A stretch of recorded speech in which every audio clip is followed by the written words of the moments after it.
अप्रैल के महीने में एक बार फिर से पूरे देश के अंदर एसआईआर होने वाला है। सबसे पहले एसआईआर बिहार में हुआ और उसके बाद यूपी समेत 12 राज्यों और केंद्र शासित प्रदेशों में एसआईआर हुआ और अब एक बार फिर से अप्रैल के महीने में देश के अंदर एसआईआर शुरू होने जा रहा है और इस बार ये एसआईआर पूरे देश के अंदर होगा। क्या है पूरी खबर, इसको डिटेल से आप लोगों को बताएंगे। चैनल पर पहली बार आकर हमारी वीडियो देख रहे हैं, सब्सक्राइब नहीं किया है तो सब्सक्राइब करके हमारे साथ जुड़ सकते हैं, क्योंकि यहाँ पर हर जरूरी खबर आपको बहुत आसान भाषा में और कम टाइम में बताई जाती है। एसआईआर की खबर बताने से पहले आपको कुछ हेडलाइंस मिडिल ईस्ट की बता देते हैं, क्योंकि मिडिल ईस्ट में इस वक्त अमेरिका और ईरान के बीच टेंशन बहुत ज्यादा बढ़ी हुई है। डोनाल्ड ट्रंप पूरे उतारू बैठे हैं कि कैसे भी करके हम ईरान के परमाणु प्रोग्राम को बंद करें और ईरान पर हमला करें। फिलहाल बड़ी खबर यह है कि आने वाली 22 फरवरी जो कल है सैटरडे को अमेरिका की तरफ से ईरान के ऊपर हमला किया जा सकता है। अमेरिकी एजेंसियां तैयार हैं, अमेरिकी सेना हमला करने के लिए पूरी तरह से तैयार है, बस डोनाल्ड ट्रंप के आदेश की देर है। डोनाल्ड ट्रंप ने अभी आदेश नहीं दिया है। डोनाल्ड ट्रंप अगर अपनी रजामंदी जाहिर कर देते हैं तो कल या परसों तक ईरान के ऊपर अमेरिका का हमला हो जाएगा। अमेरिकी राष्ट्रपति डोनाल्ड ट्रंप ने कल फिर कहा कि ईरान के लिए हमारे साथ उस रास्ते पर चलने का टाइम है जो हम बना रहे हैं। अगर वो साथ नहीं आता है तो ये एक बहुत अलग रास्ता होगा, उन्हें एक समझौता करना ही होगा। अगर ऐसा नहीं हुआ तो फिर बुरी चीजें होंगी। कल भी धमकी दी है ईरान को राष्ट्रपति डोनाल्ड ट्रंप ने। अमेरिका के जो अधिकारी हैं उनकी तरफ से कहा जा रहा है कि 90% उम्मीद है कि बहुत जल्द ईरान के ऊपर हमला हो जाएगा और हो सकता है कि आने वाली 22 तारीख यानी सैटरडे को, कल के दिन, अमेरिका की तरफ से कुछ ना कुछ एक्शन ईरान के ऊपर ले लिया जाए। आपको यह बात मालूम ही है कि अमेरिका ने अपने 2 सबसे बड़े विमान वाहक पोत ईरान के करीब तैनात किए हुए हैं। साथ ही साथ अमेरिका के जो मिडिल ईस्ट में सैन्य ठिकाने हैं वहां पर भी अपने लड़ाकू विमानों को तैनात किया हुआ है। पिछली रिपोर्ट में मैंने आपको बताया था कि चाइना लगातार ईरान की मदद कर रहा है। चाइना का सैटेलाइट जो मिडिल ईस्ट पर इस वक्त बहुत ज्यादा नजर रख रहा है, कहां पर अमेरिका के ठिकाने हैं और किस ठिकाने पर क्या क्या चीज मौजूद है, सैटेलाइट इमेजेस के जरिए चाइना ईरान के साथ शेयर कर रहा है। एक और सैटेलाइट इमेज जो कि चाइना के सैटेलाइट से ली गई है सामने आई है और ये जॉर्डन के अमेरिकी बेस की है, जहां पर अमेरिका ने अपने 18 F-35 जेट और 6 EA-18G ग्लोबलर इलेक्ट्रॉनिक युद्धक विमान तैनात किए हुए हैं। सैटेलाइट इमेज में साफ तौर पर यह दिखाई दे रहा है अमेरिका कतर और जॉर्डन जैसे देशों में बने अपने बेस का इस्तेमाल ज्यादा करता है। जॉर्डन का इस्तेमाल इसलिए करता है क्योंकि जॉर्डन से भी टारगेट आसान हो जाता है और उधर से जब ईरान हमला करता है तो जॉर्डन बहुत सारी चीजों को रोकने की कोशिश करता है। जॉर्डन, सऊदी अरब, कतर, बहरीन, ये सब आसपास हैं ईरान के और अमेरिका इन्हीं बेस का सहारा लेकर ईरान के ऊपर हमले की तैयारी कर रहा है और हर बेस पर उसने अपनी ताकत को बढ़ा दिया है। तैनात खड़े हैं फाइटर जेट, किसी भी वक्त डोनाल्ड ट्रंप का माथा घूम सकता है और वो हमले का आदेश दे सकते हैं। फिलहाल अमेरिकी जो कांग्रेस है वहां पर भी दूसरी पार्टी है।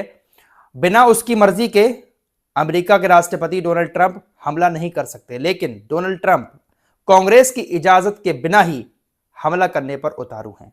कांग्रेस इस बात का विरोध भी कर रही है कि कैसे भी करके हम डोनाल्ड ट्रंप को ईरान के साथ युद्ध नहीं छेड़ने देंगे। अगर ईरान के साथ डोनाल्ड ट्रंप युद्ध छेड़ते हैं हमारी मर्जी के बिना तो डोनाल्ड ट्रंप का यह कदम बहुत गलत साबित होगा। कांग्रेस नहीं चाहती है, अमेरिकी कांग्रेस, कि अमेरिका के राष्ट्रपति डोनाल्ड ट्रंप ईरान के साथ युद्ध लड़े, लेकिन साहब उतारू हैं। ब्रिटेन के कुछ बेस का इस्तेमाल डोनाल्ड ट्रंप करना चाह रहे हैं। ब्रिटेन के प्रधानमंत्री से इजाजत भी मांग रहे हैं, लेकिन ब्रिटेन के प्रधानमंत्री ने साफ मना कर दिया कि आप हमारे किसी भी बेस का इस्तेमाल इस लड़ाई के लिए नहीं कर सकते। कुल मिलाकर बात यह है कि युद्ध बिल्कुल मुहाने पर खड़ा हुआ है। किसी भी वक्त ईरान के ऊपर अमेरिका का हमला हो सकता है, क्योंकि अमेरिका के राष्ट्रपति डोनाल्ड ट्रंप जो शर्तें रख रहे हैं उसको ईरान बिल्कुल नहीं मान रहा है। अब शर्तें वही हैं कि आप अपने परमाणु प्रोग्राम को पूरी तरह से बंद कर दो। कई सारी रिपोर्ट्स में मैं आप लोगों को डोनाल्ड ट्रंप की शर्तें बता चुका हूं, तो ईरान उनकी शर्तें मानेगा नहीं और जब शर्तें नहीं मानेगा तो हमला तो जरूर होगा। कुछ और सैटेलाइट इमेजेस सामने आई हैं।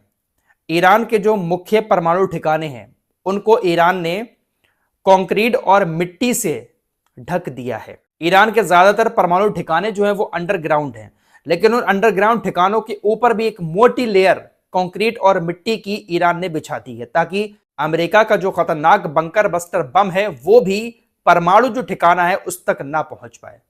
अमेरिका अगर ऊपर से हमला करेगा तो जो मोटी लेयर बिछा रखी है कंक्रीट और मिट्टी की, इंपैक्ट उसी पर होगा जो अंडरग्राउंड ठिकाना है ईरान का, वो बच जाएगा। तो जो मेन परमाणु ठिकाने हैं उनको इस तरह से सैटेलाइट इमेजेस में सामने आया है, ईरान ने पूरी तरह से कवर कर दिया है।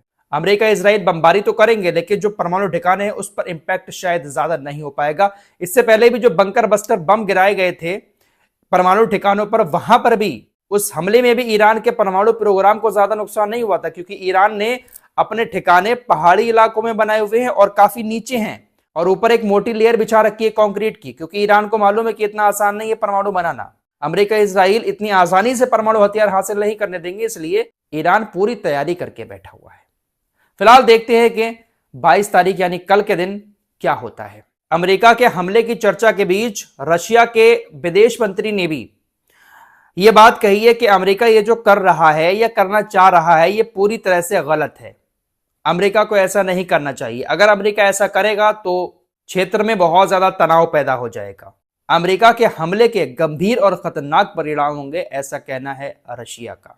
फिलहाल एक और खबर यह है कि अमेरिका ने गाजा को लेकर जो 20 प्लान बनाया है उसमें कई सारे देश अब अमेरिका के साथ जुड़ चुके हैं और गाजा को बसाने के लिए बहुत सारा पैसा देने के लिए भी तैयार हैं।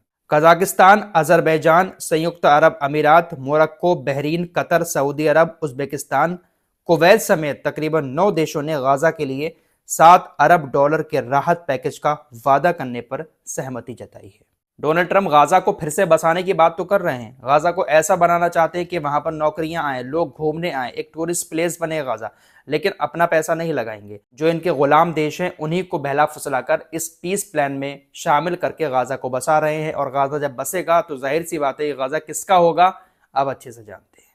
फिलहाल मिडिल ईस्ट में अमेरिका इस वक्त हलचल मचाए हुए है। एसआईआर की बात कर लेते हैं। सबसे पहले एसआईआर बिहार के अंदर हुआ, उसके बाद यूपी समेत 12 राज्यों और केंद्र शासित प्रदेशों में हुआ। एसआईआर में क्या कुछ हुआ ज्यादा बताने की जरूरत नहीं है, क्योंकि अब तकरीबन देश के सभी लोग जान चुके हैं। जिन राज्यों में अभी तक एसआईआर नहीं हुआ है वो लोग भी अब तैयार हो जाएं, एसआईआर की बारी अब आपकी है। दिल्ली, हरियाणा, हिमाचल समेत तकरीबन देश के 23 राज्यों में एसआईआर अप्रैल से शुरू हो रहा है। इलेक्शन कमीशन ऑफ इंडिया ने साफ कर दिया है कि इसी साल अप्रैल के महीने में देश के अंदर एसआईआर की प्रक्रिया शुरू हो जाएगी। बिहार, उत्तर प्रदेश समेत देश के 13 राज्यों और केंद्र शासित प्रदेशों में एसआईआर हो चुका है। इसके अलावा देश में जो भी राज्य बचे हैं उन तमाम राज्यों में अब एसआईआर अप्रैल के महीने में शुरू होगा। कौन कौन से राज्य हैं स्क्रीन पर लगा देता हूं। दिल्ली वाले भी तैयार रहे, हरियाणा वाले, हिमाचल वाले, कश्मीर वाले, तेलंगाना, उत्तराखंड, झारखंड, महाराष्ट्र, कर्नाटक, आंध्र प्रदेश, चंडीगढ़, सभी जगहों पर तकरीबन अप्रैल के महीने में एसआईआर होगा। सारी लिस्ट आपकी स्क्रीन पर लगा रहा हूं जहां जहां पर एसआईआर होने वाला है। अब ज्यादातर लोगों को एसआईआर के बारे में मालूम हो चुका है, लेकिन जिन राज्यों में एसआईआर नहीं हुआ था हो सकता है वहां के लोगों को एसआईआर के बारे में ज्यादा मालूम ना हो। तो इन राज्यों में जो लोग रहते हैं उनको बता देना चाहता हूं कि आप 2003 की वोटर लिस्ट तैयार रखें, उसमें अपना नाम ढूंढें, अपने माँ बाप का या अपने दादा दादी का नाम ढूंढ कर रखें और एक फॉर्म मिलेगा, उसको फिल करके आपको अपने बीएलओ को देना होगा और उसके बाद आपका नाम आने वाली नई जो एसआईआर की वोटर लिस्ट होगी उसमें जोड़ा जाएगा। अगर आपका नाम नहीं मिलता है तो फिर आपको कुछ डॉक्यूमेंट्स दिखाने होंगे, वो आपके बीएलओ साहब जो आपको फॉर्म देने आएंगे वो बता देंगे। तो जो प्रक्रिया अभी उत्तर प्रदेश और तमाम राज्यों में हुई थी वही सेम प्रक्रिया और राज्यों में अप्रैल के महीने में शुरू होने जा रही है। तो इन राज्यों के लोग भी अब तैयार रहे एसआईआर का फॉर्म भरने के लिए। इस रिपोर्ट में इतना ही, कुछ और खबरों के साथ फिर हाजिर होऊंगा। अपना ख्याल रखिएगा। अल्लाह हाफिज।